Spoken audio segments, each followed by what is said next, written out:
അല്ല നമ്മുടെ കൂടെയുണ്ടല്ലോ. ലാ തഹ്സൻ ഇന്നല്ലാഹ മഅന. അല്ലാഹു നമുക്ക് നൽകുമാറാകട്ടെ. അതുകൊണ്ട് സഹോദര, മുസ്ലിമാണോ, ഈമാനുണ്ടോ, അല്ലാഹയെ വിശ്വാസമുണ്ടോ, അല്ല മതി നിനക്ക്. അല്ല നിന്റെ കൂടെയുണ്ട്. ആരൊക്കെ എന്തൊക്കെ ചെയ്താലും അല്ല നമ്മുടെ കൂടെയുണ്ടെങ്കിൽ നിനക്ക് ഇത്ര പേടി എന്താ മനുഷ്യൻ? ഞാൻ അതാ ചിന്തിക്കണേ. നമ്മൾ എന്തിനാ ഇങ്ങനെ പേടിക്കണേ?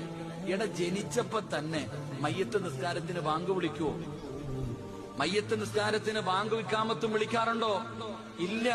നീ ജനിച്ചപ്പോ തന്നെ അത് വിളിച്ചു വെച്ചിരിക്കുകയാണ്. പള്ളിയിൽ പോയി നിസ്കരിക്കുമ്പോ 5 നേരം ബാങ്കും കൊടുക്കും, ഇഖാമത്തും കൊടുക്കും. പക്ഷെ മയ്യത്ത് നിസ്കാരത്തിന് മുമ്പ് ബാങ്കും വിളിക്കൂല, ഇഖാമത്തും കൊടുക്കൂല. അതുള്ളത് നീ ജനിച്ചപ്പോ തന്നെ.